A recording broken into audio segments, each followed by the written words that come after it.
Assalamualaikum bos, kembali lagi bersama saya Amir Hidayat di channel Aku Anak Petani. Pada kesempatan siang hari ini di sini sedang melakukan pemetikan. Nah ini kemarin sudah kita lakukan pemetikan dan kita lakukan pemetikan lagi ya bos ya, karena untuk pemetikannya kita lakukan 1 minggu itu 3 kali. Nah oke bos, di sini itu ada bimul ya yang sedang memetik. Nah itu ada ibu juga, dan di sana ada Biun dan Mbak Jum, orang dari Sragen ya bos ya. Nah oke bos, untuk kesempatan kali ini di sini saya akan mendokumentasikan untuk mengantisipasi lalat buah ya bos ya. Nah karena mengingat banyak yang menanyakan, Mas, untuk antisipasi lalat buahnya tuh pakai apa? Nah, saya tidak macam-macam ya, Bos, untuk lalat buahnya, karena saya juga memikirkan kualitas cabenya agar tidak tersengat lalat buah dan memikirkan jamur serta hama. Jadi kita antisipasi bersama-sama. Jadi antisipasinya ringan-ringan saja ya, Bos ya. Nah, kita lihat bersama. Itu ada Mbak Jum dari Sragen. Halo Mbak Jum. Itu Biyun. Nah, kita akan pergi ke itu bos ya, ke itu yang digantung-gantung itu loh bos. Nah, ini bos cabenya yang sudah kita petik tadi. Nah, ini bos, kita berapa kilo bos? Mungkin ada 40 kilo apa 30 kilo ya, kurang paham. Nah ini bos, nah untuk antisipasi lalat buahnya bos, karena banyak sekali yang bertanya-tanya ya bos ya. Saya memang tidak mendokumentasikan ini bos, secara pribadi. Nah untuk dokumentasikannya saya gabungkan dengan video-video lain, jadi banyak yang belum menonton terkadang. Nah ini bos, ini tuh untuk lalat buahnya itu saya menggunakan insektisida Destan bos, berbahan aktif dimetoat. Dan untuk yang disemprotkan itu saya menggunakan insektisida berbahan aktif Profenopos dari Kurakron ya bos ya. Nah insektisida dimetoat ini bos, nah itu baunya sangat menyengat bos. Nah bisa kita lihat bersama-sama ya bos ya. Nah nanti saya pindahkan kameranya dulu. Nah ini bos, dari ujung sana ya, ujung sana sampai sini itu saya gantungi ini bos, botol aqua yang isinya berbahan aktif dimetoat ini itu 3. Jadi satu bedeng ini ya itu bisa kita pakai 3 ataupun 4, terserah kita saja bos, tidak ada aturan khususnya berapa meter itu. Yang terpenting kiranya dari sini ke pertengahan itu masih bau, nah kita kasih sebelah sananya. Jadi seperti itu, pokoknya kita buat lahan kita itu berbau ya bos ya. Nah untuk bahan aktif dimetoat ini bos, nah kita lihat lagi ya. Nah ini bos, berbahan aktif dimetoat ini itu saya kasih 10 mili ya bos ya, dalam sekitar 10 mili kurang lebihnya itu dalam botol aqua ini. Bisa juga menggunakan kapas bos, kalau saya itu pakai air ya. Karena apa, kalau pakai air kan di sini musim hujan ya kan. Kalau saya pakai air, nah nanti pasti ini kemasukan air, jadi airnya nambah. Tapi kalau dikasih kapas bisa juga. Nah insektisida Destan itu kita masukkan 10 mili ya, kemudian dikasih kapas. Jadi dia baunya akan tersimpan, lalu jika terkena angin dia akan goyang-goyang seperti ini bos. Nah jadi bisa baunya itu menyeluruh. Nah seperti itu. Jadi eh, gimana bos ya, bisa dibilang itu saya tidak menggunakan sistem undang, atau bisa dibilang itu sistem diundang lalu dibunuh. itu menurut saya bos, yang diundang itu kan yang laki-laki, jadi yang perempuan tidak mati bos kalau kita pakai petrogenol. Saya jadinya memakai ini sistem usir. Kalau petrogenol kan kita pasangi di dalam, nanti yang masuk itu yang laki-laki tapi yang perempuan tidak mati. Jadi yang perempuan itu di buah cabai kita menjadi inang cabai kita. Jadi terus, namun kelebihan dari protegonal petrogenol itu dia mampu membasmi populasinya bos. Jadi cabai itu ya jika sudah berbuah terus kita kasih petrogenol di dalam jangka 10 meter dari lahan ini, itu nanti otomatis yang lakinya akan mati. Jadi yang perempuan dia bisa dibilang itu tidak ada pasangannya, jadi bertelurnya mungkin masih sedikit. Tapi perlu kita pahami bos, sembari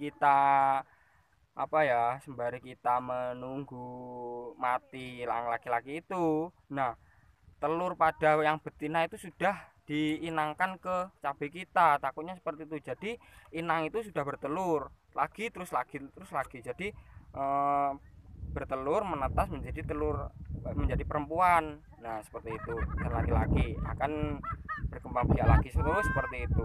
Jadi untuk populasinya itu bisa kita simpulkan ya, bisa untuk lalat buah itu dia lalat buah ya, terus kita dia membuat inang pada cabai kita. Lalu setelah membuat inang dia bertelur, lalu dia akan jatuh ya, menjadi ulat terlebih dahulu.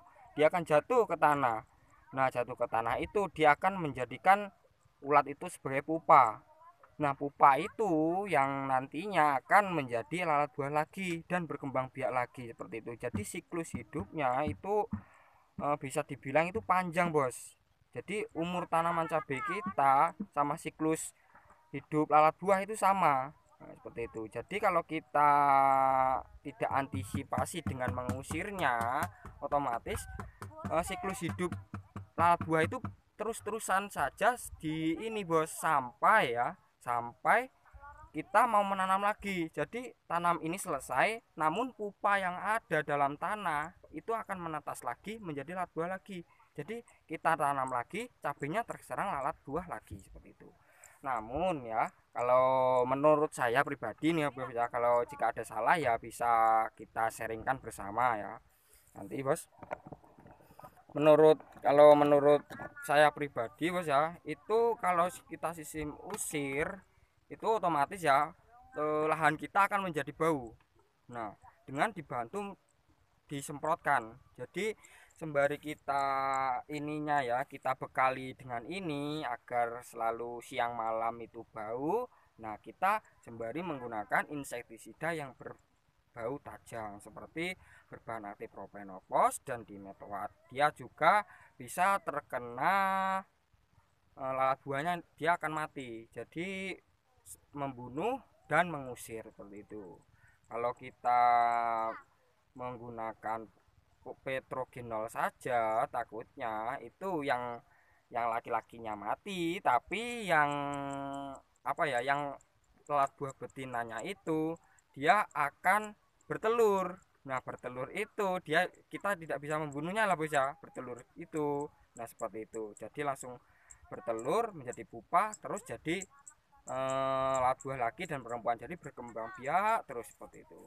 Jadi perlu kita analitik ya bos ya. Jadi memang untuk antisipasi lalat buah itu bisa dibilang itu sedikit rumit, sedikit susah, namun apa daya kita sebagai petani milenial, tentunya petani cabai ya, kita harus selalu berinovasi. Jadi seperti itu, kalau saya tuh seperti itu bos ya, kita pikirkan inovasi yang akan kita buat nantinya. Kalau dipikir-pikir bos, saya juga pernah menggunakan petrogenol dan bukannya menghilangkan lalat buah, namun saya rasa itu malah malah lebih banyak lagi. Nah, lebih banyak lagi, lebih banyak lagi, lebih banyak lagi sampai penanaman selanjutnya seperti itu terus. Jadi ya kita sebagai petani harus bingung ya gimana sih mengantisipasi lalat buah. Nah, pokoknya yang terpenting kita itu memahami siklus hidupnya. Nah, baru kita kendalikan. Kalau kita tidak memahami siklusnya, itu otomatis kita bingung, kesulitan dalam menanganinya. Gimana sih untuk membunuh, membasmi lalat buah? Yang pertama, Bos ya, untuk kita penanaman di lahan seperti ini memang jauh dari perkebunan buah-buahan. Nah, seperti itu, apalagi mangga. Jadi untuk saya rasa untuk lalat buahnya itu cuma sedikit, lalu kita antisipasi dengan berbau tajam pada lahan kita, otomatis dia akan kabur mencari inang-inang baru seperti mangga, belimbing, terus kemudian yang lain-lain.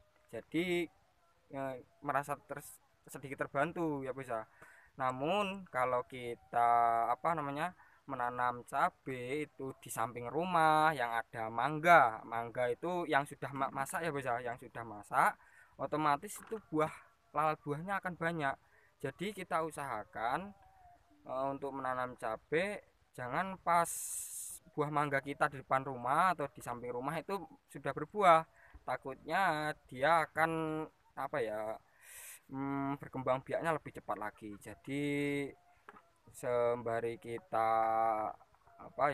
menangani buah cabai kita, dia sudah membuat inang untuk berkembang biak tanaman cabai kita. Jadi sangat berbahaya, Bos. Itu bisa mengakibatkan 50% Bos, gagal panen dalam gara-gara lalat buah begitu. Yang kedua gara-gara jamur, dan yang ketiga itu yang sedikit lumayan bisa diperbaiki itu daun keriting ya Bos ya. Daun keriting itu memang itu bisa membuat gagal panen. Gagal panennya itu apa? Kalau buah keriting itu otomatis nanti bunga akan rontok, jadi buahnya tidak lebat seperti itu, tidak merusak buah cabai. Tapi kalau memang lalat buah sama jamur itu otomatis dia merusak cabai yang sudah berbentuk cabai. Jadi perasaan kita untuk para petani cabai semua itu pasti gelo ya, kalau bahasa Jawanya tuh eman-eman. Jadi gimana lagi ya, kita antisipasi dari awal. Kalau saya tuh untuk pemasangan ini dari usia 30 hari Bos. Jadi usia 30 hari kita harus saya pakai pokoknya satu bedeng itu paling tidak minimal satu, jadi baunya bisa kemana-mana, terbawa angin. Jadi minimal satu, nanti sembari kita nunggu cabai sudah besar, nah itu kita tambahin lagi satu bedeng 3 ataupun 4 seperti itu. Ini tuh jangka panjang Bos. Kita buat aqua seperti ini ya, di bolong-bolong ini diisi destan sama kapas ya kan, atau sama air, bisa juga destan saja dicemplungkan. Nanti untuk seminggu sekali kita isi 10 ml lagi dengan suntikan. Jadi enak, mudah ya Bos ya. Itu kalau kita antisipasi dari awal, nah itu mudah-mudahan untuk lalat buahnya tidak mau mendekat dan tidak berkembang biak lagi membuat inang pada buah cabai kita. Jadi seperti itu. Takutnya pas buah rame-ramenya terserang lalat buah, tapi jangan. Semoga video ini bermanfaat untuk teman-teman semua. Jadi kita bertukar pengalaman gimana bertani cabai itu tidak maksudnya tidak sesulit yang dibayangkan. Nah seperti ini ya Bu ya. Terbukti dari saya menanam cabai dari, bisa dibilang dikatakan dari golongan ke bawah, bukan ke atas, bukan menengah, bukan ke atas. Jadi maksudnya sederhana, menanam cabai dengan skala sederhana, skala besar namun dengan cara sederhana, dan menghabiskan modal yang cukup lumayan sedikit. Jadi bisa untuk pelajaran bagi kita semua, agar untuk menanam cabai itu tidak melulu memikirkan biaya yang cukup tinggi dan memerlukan bisa dibilang tuh memerlukan biaya, memerlukan pekerjaan apa orang, maksudnya orang bekerja itu sangat banyak, tidak. Itu tergantung kita sendiri, kita mau berusaha seperti apa dan sampai di mana. Namun untuk menanam cabai kita harus perbanyak ilmu, jadi kita harus bisa menyaring salah satu ilmu dari sini dari sana dan kita lumpuhkan bersama menjadi satu. Kalau kita tidak saring, otomatis ilmu yang didapat dari orang sini dan orang sini tidak saling mendukung, tidak saling sinergis, menjadi antagonis atau berlawanan, malah jadi bahaya seperti itu. Jadi ilmu yang dari sini ke sini itu kita saring, jadikan satu, kita buat inovasi lebih baru lagi. Jadi seperti itu yang saya lakukan se sepanjang ini ya bos ya. Jadi tidak muluk-muluk, tidak rumit-rumit, kita ambil sederhananya saja. Nah, yang terpenting kita menghasilkan ya bos ya. Nah, untuk apa kita menanam cabai kalau kita tidak mendapatkan hasilnya? Jadi seperti itu. Yang terpenting pengalaman nomor satu, apalagi pengalaman orang lain. Jadi untuk saya pribadi pengalaman orang lain itu sangat perlu ya saya butuhkan. Jadi untuk perbandingan dari relevansi yang saya dapat dan relevansi orang lain itu cocok atau tidak. Kalau cocok kita gabungkan dan akan menjadi top lagi seperti itu. Oke bos, mungkin sekian video dari saya. Pokoknya ini saya memberikan informasi untuk alat buahnya di Metowatt dan Profenopos. Itu Profenoposnya kita semprot dan di Metowattnya kita gantung seperti ini. Bisa kita lihat 10 ml dalam satu botol. Oke bos, cukup sekian video dari saya. Saya Amir Hidayat mengucapkan wassalamualaikum warahmatullahi wabarakatuh. Oke.